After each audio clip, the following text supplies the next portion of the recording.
Thanks, Grandma. I'll wear my grandma's scarf. Thanks, Grandmother.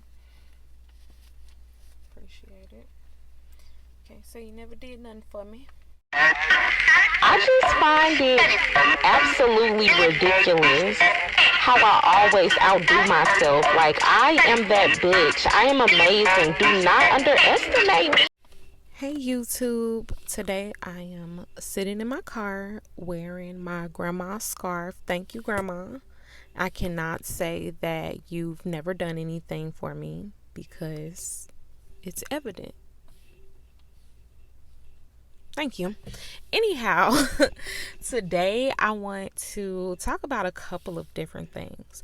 First of all, let me thank you to everybody that has been watching my videos and supporting me since day one or not. If you are new, thank you too, okay? Because I am about to be your new favorite YouTuber. I'm working on it. Just communicate with me. Tell me what y'all want to see. But anyhow, I want to thank y'all because for the longest, my first YouTube video about me rating men based on their zodiac signs was my most watched video. But now my most watched video is hopefully this one, but in this current moment, my most watched video is the last video that I just made about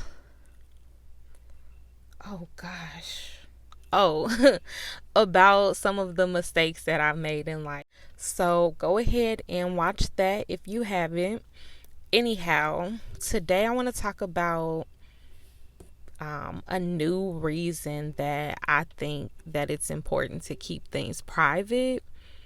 It's not necessarily a new reason, but it's a new perspective on it for me, something that I hadn't considered before, which is I have a couple different reasons for it. For one, I'll say that it's important to keep things private because I code switch. I'm a different person for different crowds of people, and that's okay. I feel like some people, will say that that's fake and you should always be exactly the same, but that's not necessarily true. Different crowds of people require different levels of information, different levels of intimacy. So you're not necessarily going to let everybody completely in. And I think that's understandable. And I want to talk on that because I had a friend that I would tell everything. And it was cool at first. Like, I like that we could be so deep with each other. But then when we would get around crowds of people, we would get around like other friends that I'm not as close with, or like family, and she would start bringing up things that were supposed to stay between just me and her. And when I would approach her about it, when I would say, like, hey, don't do that, she would be like, you being scary, you scared to be your real self and all this other stuff. And I'm just like, that's not necessarily the case. Like, I can be my real self, but at the same time, you're kind of the only person that I share all of this information with, and you running your mouth. And I don't like that. Like, if it was the other way around and you told me that you didn't necessarily want people to know this information about you, then I would keep it to myself. But I don't know. It was weird. It was more to it. This friend actually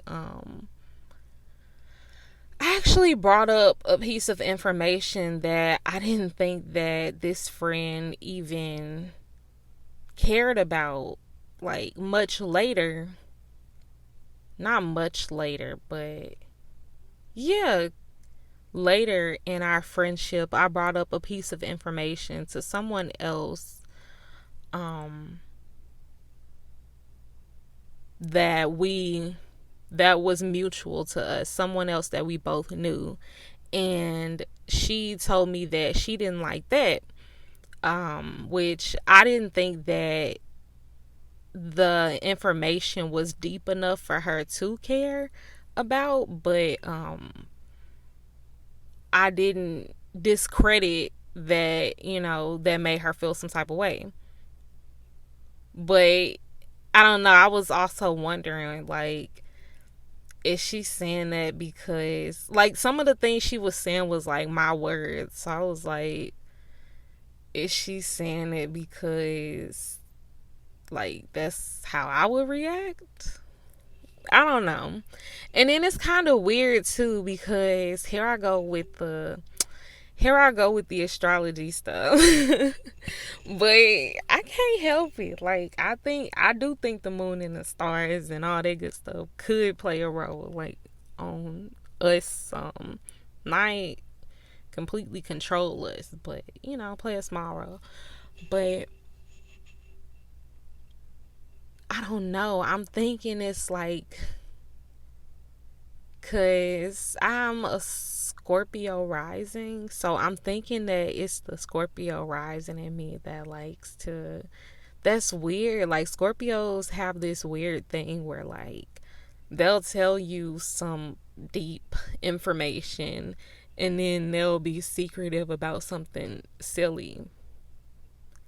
To me, like, in my opinion, this is how Scorpios are, and I think that's me.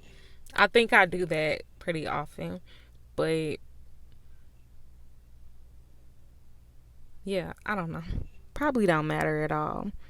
But anyhow, also another reason that I would say that my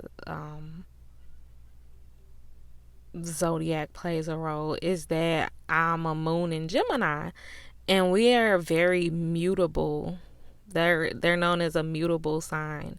So I take that as we just sort of adapt, and a part of adapting to me is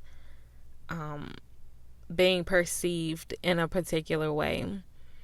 And this is not always necessarily just for friends and fun and stuff, but I mean, it's still useful in social settings. But we all have to adapt, even for like black people are used to adapting for like job interviews. I'm pretty sure everybody has to do some sort of adaptation for like job interviews. If like being pulled over by the police, anything like that.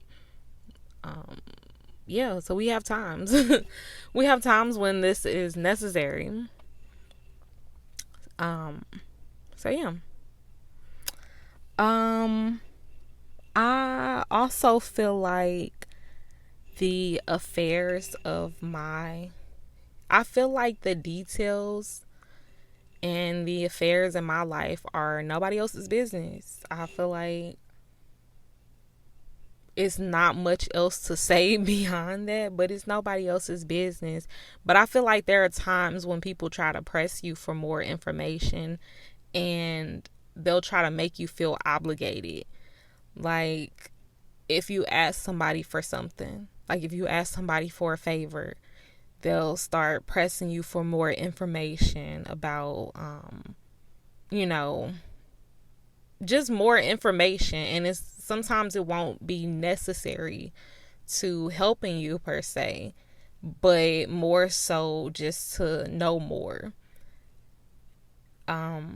It'll be What I'm saying is they can help you without necessarily knowing this. Like, if they care about your well-being, they can just be like, okay, well, let me do this, and then I'll ask questions later. But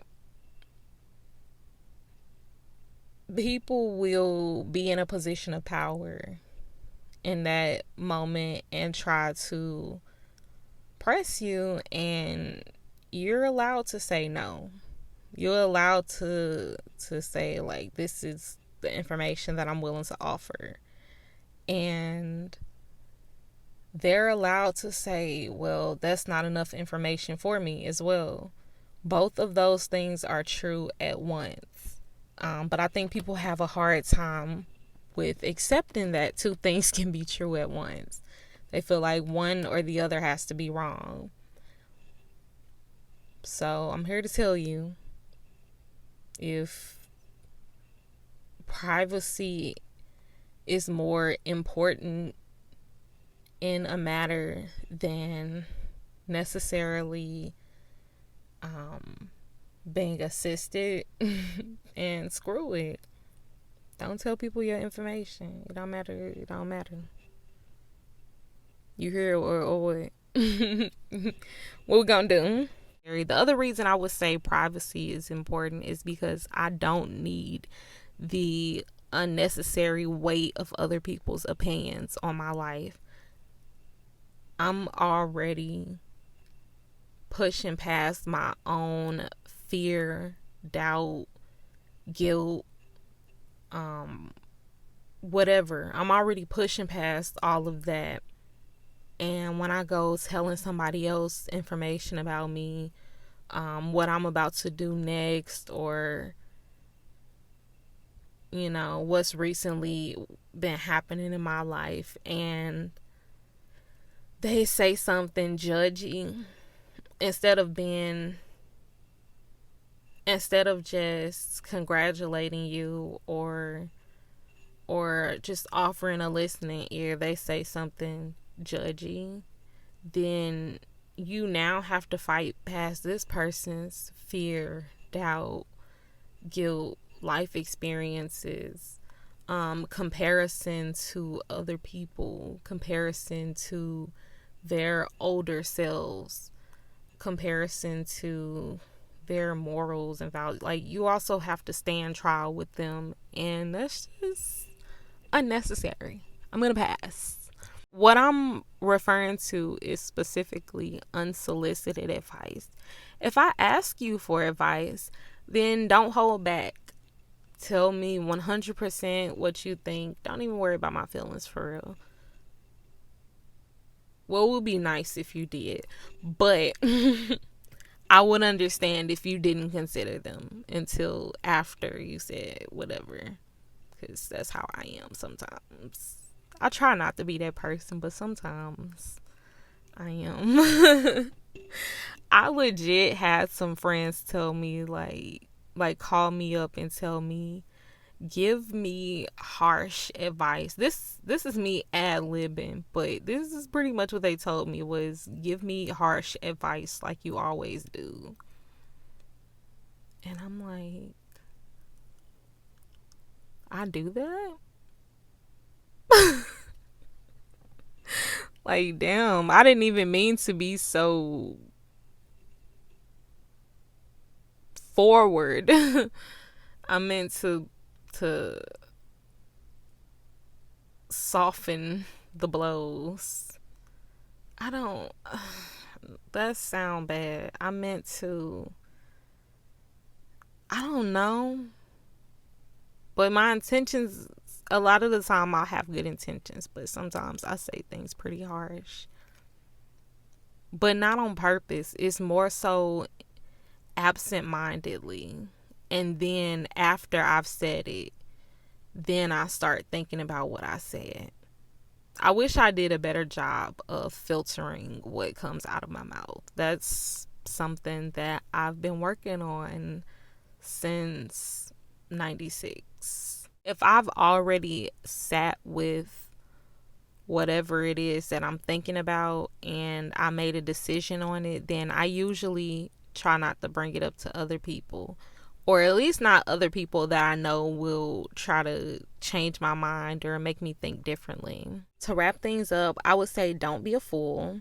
If you have the opportunity to sit with someone that is a professional in something that you're a novice at, and you're trying to make a decision about, you should probably go ahead and talk to the professional. At least see what they have to say. That doesn't have to be your end all be all decision, but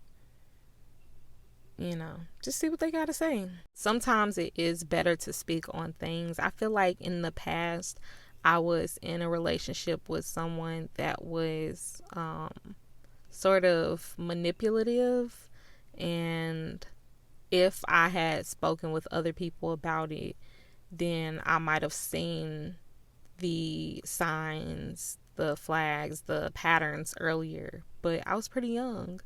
So I kind of denied myself other people's insightful perspectives. In those instances, other people's life experience might have been fairly helpful.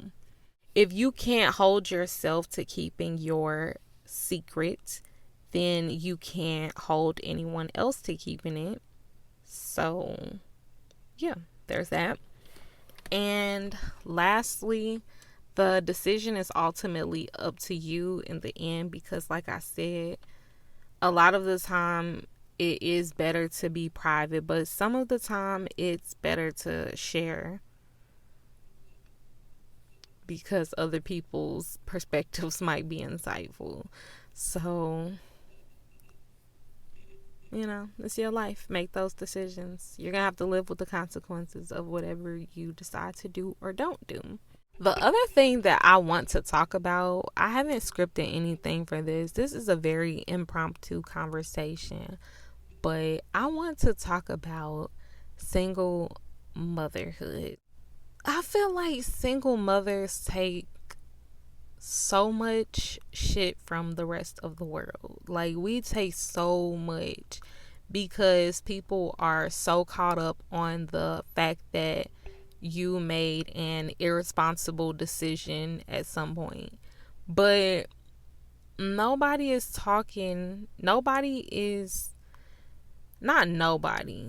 That would be incorrect. But oftentimes I see the women that stayed and did their best with the child bashed, and not much word on the father, not much word toward the father.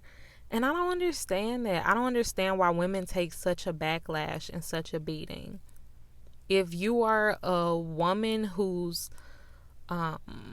husband, boyfriend, baby daddy, whoever left you with a child, then there are so many people out here bashing you and I wouldn't say preying on or rooting for necessarily, but expecting your downfall. And I don't really understand why. It's a little bit weird to me. I saw a post earlier where it was on Twitter where this girl was talking about how single mothers take it out on everybody else because they don't have a village for their child, but they knew that they didn't have a village for their child before and during the pregnancy. But that's a pretty screwed up way to think, isn't it? Like, I'm not saying that this is your responsibility per se, but what I'm saying is that, do you really want to be the aunt, uncle, whatever, that just sat back and watched a child suffer? Like, I don't know. It's weird. It's like you have this opportunity to be there for somebody innocent. Somebody, like, maybe the mom doesn't, maybe the dad doesn't, maybe whoever doesn't necessarily deserve anything from you, but the child is innocent. Like, how do you look an innocent soul in the, like, how do you look this innocent child in the eyes and like, oh, you have so much potential, you could grow up to be any old thing, and like just watch them suffer? Is that really who you want to be? Like, I don't know. I guess Some people are completely okay with that. And if that's you, that's you. Maybe for whatever reason, God didn't put that on your heart. But for whatever reason, maybe a lot of the women, a lot of the women in my lives are, I have one life. A lot of the women in my life are caretakers, like for kids. They're preschool children. I was going to say a lot of the women in my life are preschool children. A lot of the women in my life are preschool teachers.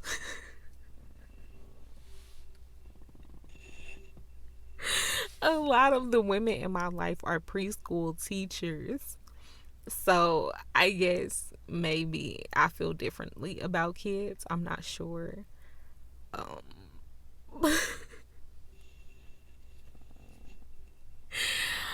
um, but yeah. And then also, just because someone made an irresponsible decision, because a lot of the time when people be single mothers, they start off pretty young. You really gonna hold somebody to a decision they made at 20 years old? Like, come on. Let the first man without sin cast a stone. No. But for real though, like, that's so unfair to hold somebody to a decision for the rest of their life. It's not like they killed somebody. It's not like they committed like a heinous crime. Like, what they did was be fruitful and multiply. like don't don't hold them to that. I don't know. I just think it's weird, the backlash that women get. And then I see it some of the time, but I want to see it more often. Where are the father bashers? Because even I don't want to see it more often. That's not what I mean. But what I'm saying is, instead of bashing the parent that stayed and did what they were supposed to do, instead of using, am I using the word right? Euphemisms? Maybe I'm not 100%. I'm going to look that up. We're going to find a definition for euphemisms. But I believe euphemisms like daddy issues, maybe we should go ahead and talk about that father that walked away. Because that's another thing. Let's talk about how daddy issues is an insult to the child rather than the father. Like, wouldn't the father be the one with daddy issues? He is literally having an issue with being a dad. Why is the child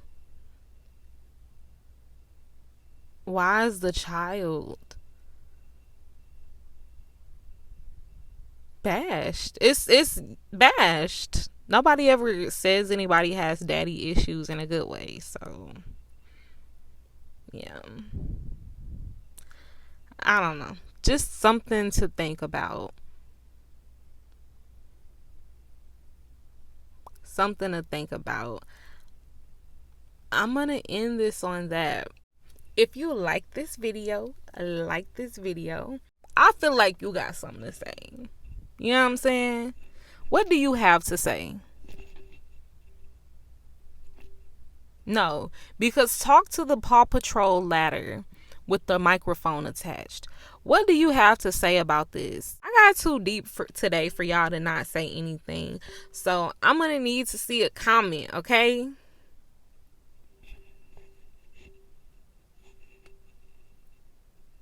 I'm going to need to hear what you got to say. And lastly, I'm going to need you to subscribe, because this is good stuff and there's always going to be good stuff. And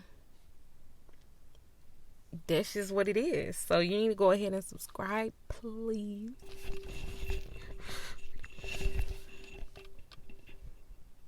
subscribe. You sitting there on the couch all day, you saying, maybe I'll subscribe tomorrow, or maybe I'll subscribe the day after that. No, do it right now.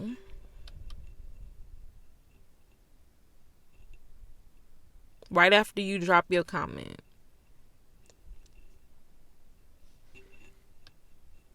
Toodaloo.